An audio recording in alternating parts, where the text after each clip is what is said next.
Membuat ekspresi seperti orang yang sedang tertidur seru, tapi juga susah teman. Misalnya, aku harus gerakan tubuh dengan cara yang lembut, mata tertutup, dan badan yang rileks. Tapi bagian yang paling sulit itu menghafal urutan gerakan, seperti cerita orang yang terlambat bangun untuk pergi sekolah. Aku harus ingat mulai dari bangun tidur, terkejut karena telat, sampai buru-buru mandi dan siap-siap pergi. Untuk mengatasinya, aku coba bayangkan cerita itu seperti kejadian yang pernah aku alami. Aku juga suka lihat video pantomim lain supaya dapat ide gerakan yang lebih mudah diingat. Dengan cara itu, aku jadi lebih lancar dan percaya diri pas tampil.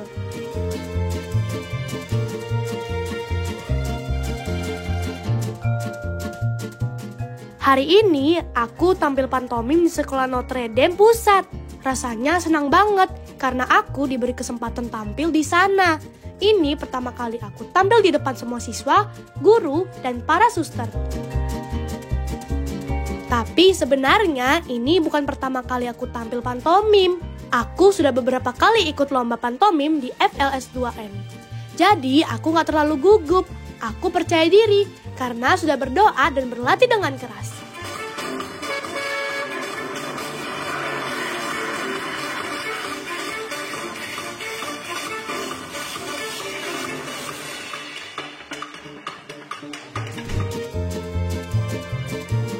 Aku belajar gerakan pantomim dari guruku, Mr. Andre.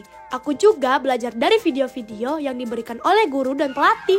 Setelah itu, aku hafalin gerakan-gerakannya dan coba praktekkan di depan cermin.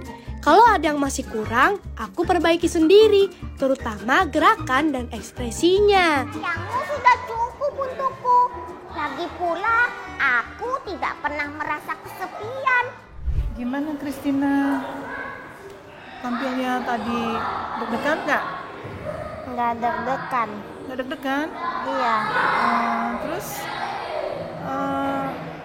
ini kan acara ulang tahun sekolah ya. Terus tadi ada banyak suster yang datang. Terus tadi kan ada suster yang ngampirin tuh. Susternya bilang apa nak? Provisiat. Provisiat. Apa tuh artinya? Provisiat. Selamat. Selamat. Menurut aku, pantomim itu seru karena seperti menari, ada olah tubuh dan juga olah rasa. Kita harus bisa menyampaikan cerita hanya lewat gerakan dan ekspresi wajah dengan jelas.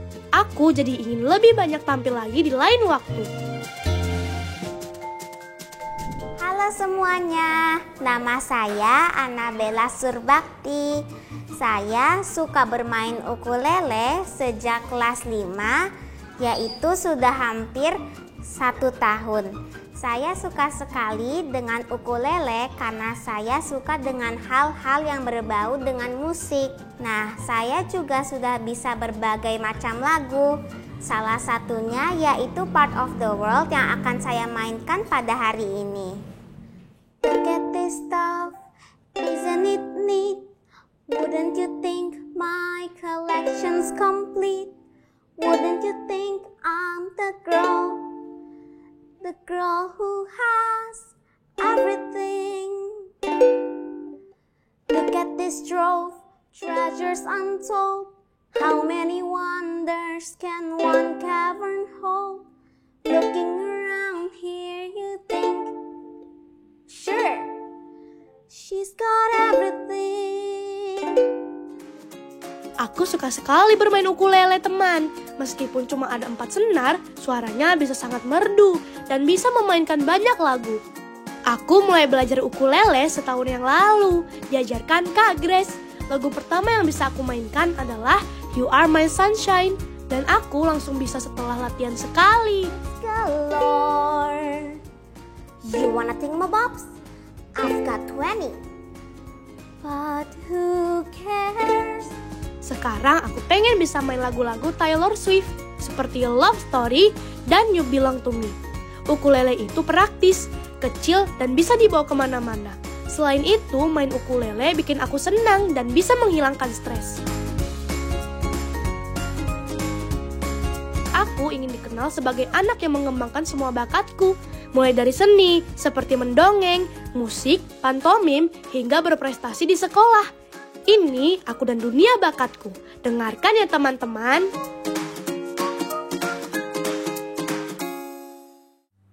Mama, ayo make up pantomim.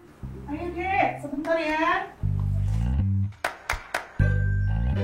Rasanya mukaku seperti di tembok nih. Saat aku melihat di cermin setelah makeup pantomim, aku merasa seperti bukan diriku, seperti orang lain gitu teman. Bagian paling susah adalah menahan wajah, supaya tidak banyak bergerak saat di makeup. Tapi setelah melihat hasilnya, aku merasa senang. Makeup itu seperti sulap, mengubah aku menjadi pribadi yang berbeda, bukan Annabella lagi. Aku merasa sangat terkejut, tapi juga lebih siap untuk tampil. Biasanya pantomim memang harus di make up sebelum tampil.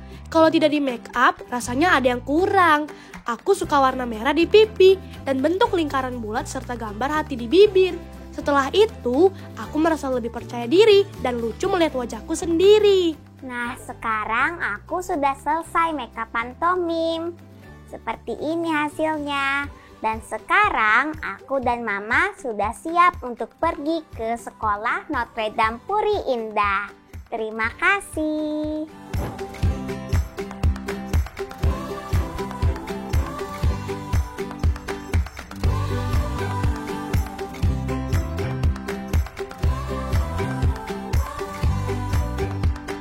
Halo teman-teman dunia anak RRI Pro 1 Jakarta.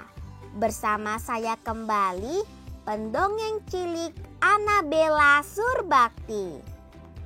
Bagaimana kabarnya teman-teman semua? Semoga sehat ya. Teman-teman, kali ini aku ingin mendongeng tentang kisah 5 kacang polong dalam 1 kelopak. Cerita ini diadaptasi dari kisah dongeng klasik dunia karangan Hans Christian Andersen. Selamat mendengarkan. Menjadi pendongeng atau penyiar itu keren banget menurutku. Kita bisa menyebarkan dongeng dan cerita rakyat bangsa kita kepada banyak orang dan juga menghibur teman-teman. Aku mulai tertarik mendongeng karena sering melihat kakakku berlatih dan ikut lomba mendongeng. Jadi aku juga ingin mencobanya teman. Kacang kedua, 3 dan 4 dengan sombongnya berkata, "Kami kacang terbesar dan terbaik, dan kami akan terbang jauh menyongsong matahari." Rasanya senang sekali. Hal pertama yang aku pikirkan saat siaran adalah sebisa mungkin jangan ada yang salah dan lakukan sebaik-baiknya. Cerita pertama yang aku bawakan adalah Maling Kundang. Karena baru pertama kali tampil, sedikit gugup juga. Saat siaran, kalau bingung, aku bisa langsung tanya ke produser acara atau mereka selalu memberi arahan. Yang paling menyenangkan saat siaran adalah ketika aku mulai berbicara di depan mikrofon. Rasanya seperti sedang bercerita pada diri sendiri meskipun aku sedang siaran. "Ibu, aku ingin membeli boneka yang rambutnya seperti rambut betulan ya." Kejadian lucu biasanya saat aku terlalu semangat dan harus melakukan suara-suara teriakan. Karena dalam siaran radio hanya suara yang terdengar, jadi harus benar-benar maksimal. Aku ingin terus menjadi penyiar dan pendongeng, keduanya. Yang pertama, di dalam kata Dina dengan iya, terus jijer, jangan lupa itu dikoreksi. Aku tertarik pidato bahasa Sunda karena aku tinggal di Bekasi, Jawa Barat. Jadi aku merasa harus mencintai budaya dan bahasa Sunda. Ibu aku adalah inspirasiku. Dia bisa berbahasa Sunda dan selalu mendorongku untuk mencintai budaya Indonesia, terutama budaya Sunda. Karaos geuning bangsa Indonesia teh tos 78 tahun merdeka. Ieu kamerdekaan tangtos ku urang kedah disukuran. Sabab ieu perkara teh hiji kareueus, hiji hontalan anu teu murah, anu geus diperjuangkeun ku para pahlawan nu ngalawan panjajah. Teu kaetang sabaraha rea pahlawan nu ngorbankeun harta sinareng nyawa pikeun lemah cai urang. Kukituna, hayu orang sami-sami ngaduakeun para pahlawan Indonesia sangkan tiasa bagja di alam kalanggengan. Aku berlatih pidato di sekolah bersama guru bahasa Sunda setelah pulang sekolah. Di rumah, aku sering memperhatikan ibu yang mengajarkanku bahasa Sunda. Kadang-kadang, aku juga tanya jawab dengan ibu pakai bahasa Sunda. Rasanya, pidato bahasa Sunda tidak berbeda jauh dengan pidato berbahasa Indonesia atau Inggris. Tapi, aku sedikit khawatir dengan dialek bahasa Sundaku yang belum sepenuhnya seperti orang Sunda asli. Hasilnya, aku juara 1 di lomba pidato tingkat gugus, kecamatan dan kabupaten. Semakin suka berpidato dan pastinya aku ingin ikut lomba lagi ke depannya. Kulobana budaya di Indonesia, ieu hal ngajadikeun hiji kakuatan. Pikeun ngajaga jati diri jeung martabat urang salaku bangsa Indonesia. Rasanya senang sekali aku dan teman-teman bisa berkebun lagi dalam rangka menjaga lingkungan. Jadi kita kenapa harus menjaga lingkungan sekitar agar bumi kita tetap terjaga. Jadi untuk nanti keturunan generasi selanjutnya ya juga bisa masih melihat makhluk hidup ya, masih melihat kupu-kupu ya, burung-burung di udara ya, atau mungkin kecapung. Setelah mendapat pengarahan dari suster, let's go, kita langsung ke kebun.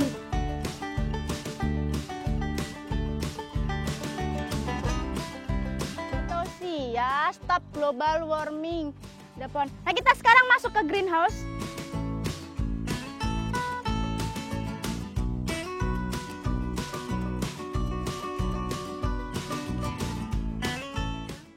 Oke, nah sekarang kita di greenhouse ya. Jadi ada tanaman di sini yang kalian tanam kemarin dengan teman-teman kalian, kakak tingkat, adik kelas. Nah, nanti di sini ada yang sudah dipanen ya, ada yang belum, ada yang masih kecil-kecil. Nah, nanti kalian tugasnya menyiram tanaman dari kelas lain juga ya, karena nggak semua hari ini kelas bisa masuk dan bisa menyiram tanamannya. Jadi kalian boleh nanti menyiram tanaman-tanaman yang belum disiram.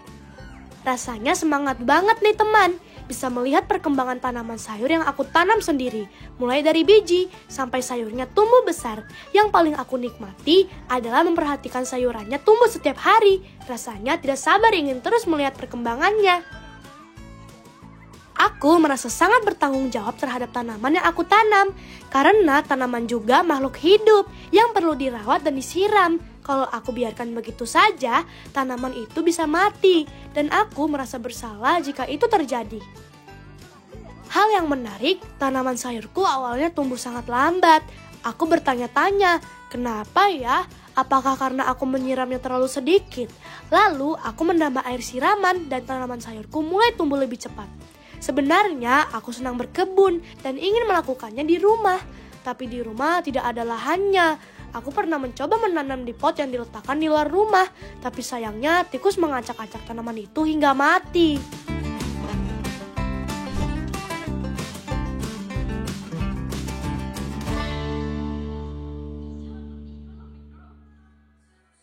Sudah kita sama-sama saksikan ya bagaimana dampak terjadi dari perubahan yang kita alami ya. Dari mulai tadi ada pembakaran liar ya, ada angin ya yang banyak kejadian. Kita next. Ini adalah 5 langkah kecil ya yang bisa menyelamatkan dunia ya, menyelamatkan alam. Yang pertama bisa dibaca Drexel apa? 1. Reduce, reuse, and recycle. Recycle. Apa artinya? Ada yang tahu? Christina? Oke ya, mendaur ulang dan menggunakan kembali. Yang kedua, Kimiko? Aku ingin membantu menyelamatkan bumi lewat 3R, reduce, reuse, recycle. Seperti membuat tempat pensil dari gulungan kertas koran. Semoga teman-temanku juga bisa mulai menjaga bumi dari hal kecil di rumah atau sekolah. Aku pernah mendongeng tentang lingkungan dan mendapat juara 2 di Festival Pendidikan Jawa Barat 2024 tentang bunga-bungaan. Kita bikin apa hari ini? Kita bikin poster. Judulnya mau gimana? Save the world atau gimana? Save the world. Oke. Oh iya teman, sekolahku itu sangat menyenangkan. Selain belajar mata pelajaran, aku bisa belajar tentang alam di kebun sekolah dan menikmati hasilnya di Hari Pangan Sedunia. Sekolah juga sangat mendukung aku, terutama saat aku tampil di lomba. Sekolah mempublikasikan kemenangan aku di media sosial sekolah yang membuat aku semakin semangat. Teman-temanku selalu mendukung aku dan mereka memberi catatan pelajaran kalau aku tidak masuk sekolah karena lomba. Aku juga suka menghabiskan waktu bersama mereka seperti berenang, menonton film, atau belajar bersama. Ini kayaknya udah selesai ya? Iya. Berarti tinggal kita cek lagi ya? Iya. Nah, di sini berarti ada buminya, terus ada cara-cara menyelamatkan bumi, ada gambar pabrik sama 2 pabrik di sini, sama ada asap atau karbon dioksida yang keluar, sama ada tanah.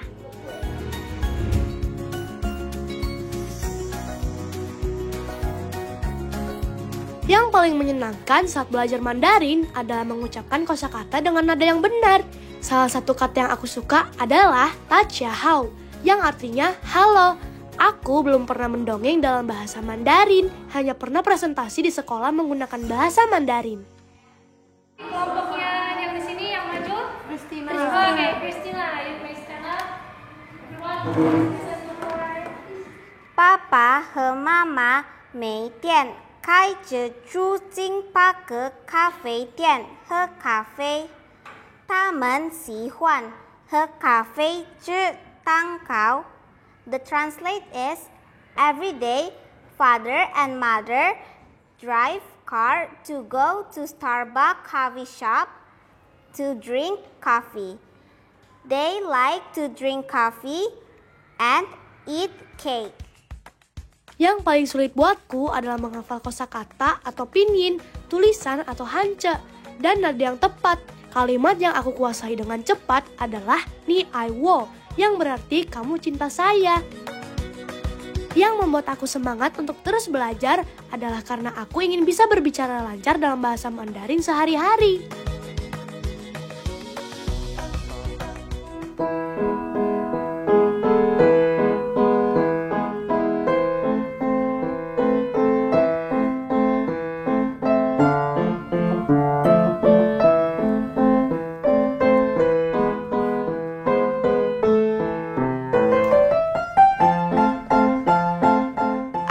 Belajar piano pada tahun 2022 saat kelas 4 SD. Aku tertarik belajar piano karena ingin bisa memainkan lagu dengan iringan piano. Dan aku suka musik Beethoven.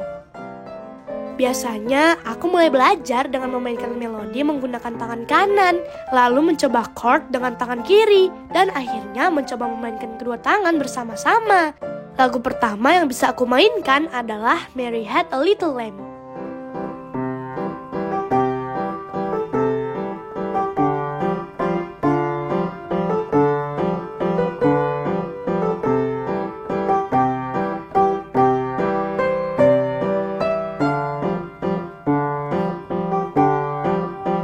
Yang paling sulit adalah memainkan lagu dengan oktav besar, teman.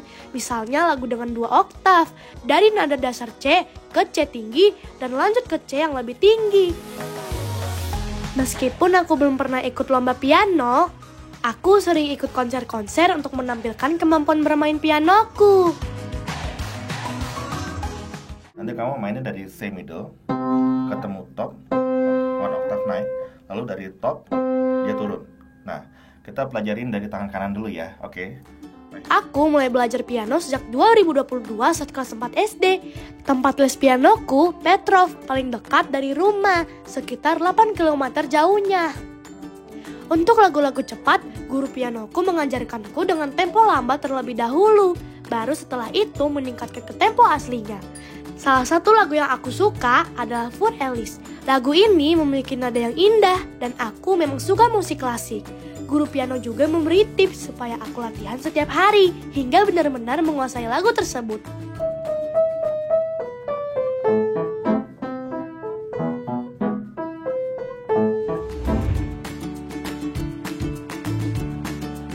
Aku mulai menari sejak 2022 dan suka semua jenis tarian, terutama jaipongan. karena gerakannya dinamis dan lincah. Proses latihannya dimulai dengan pemanasan, lalu latihan tari, dan diakhiri dengan peragangan otot. Gerakan sulit buatku adalah menendang, tapi aku selalu berlatih dan meminta bimbingan guru. Setelah latihan, aku rekam video di rumah dan dikoreksi oleh guru. Kalau ada lomba tari, aku biasanya ikut jika jadwalnya tidak bentrok dengan sekolah. Pertama kali ikut lomba tari, aku merasa senang dan tertantang untuk membuktikan kemampuanku meski baru belajar.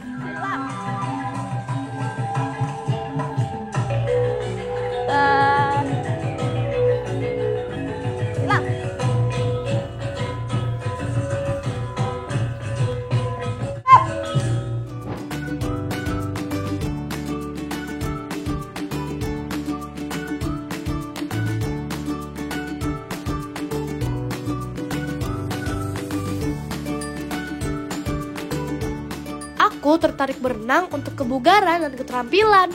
Karena papa selalu bilang berenang adalah skill dasar survival yang penting. Waktu kecil, papa mengajarkan aku berenang. Tapi karena sibuk, akhirnya aku les dengan guru renang. Aku berenang untuk kesehatan, menambah keterampilan, dan berharap bisa menambah tinggi badan. Meskipun belum pernah ikut lomba, aku ingin mencobanya. Berenang lebih jauh, dan sudah menguasai gaya katak dan gaya bebas. Setelah berenang, aku merasa lebih sehat dan kuat. Kedepannya, aku ingin ikut kejuaraan renang untuk pemula. Aku percaya kita semua pasti punya bakat dan potensi yang luar biasa, teman. Seperti yang aku alami, semua hal aku coba. Dan ternyata aku menemukan banyak bakat yang bisa kuasah. Aku belajar bahwa dengan latihan dan ketekunan, aku bisa menguasai berbagai keterampilan. Maka bakat itu bisa muncul. Meskipun ada tantangan di setiap langkah, aku tahu semangat dan usaha membuat kita lebih baik dan lebih percaya diri setiap hari. Bakat yang aku punya tidak hanya membantuku mencapai prestasi, tetapi juga membuat aku jadi lebih percaya diri. Aku menemukan duniaku di setiap bakat yang kujalani, teman. Dan itu menjadikan lebih semangat berjalan menuju cita-citaku.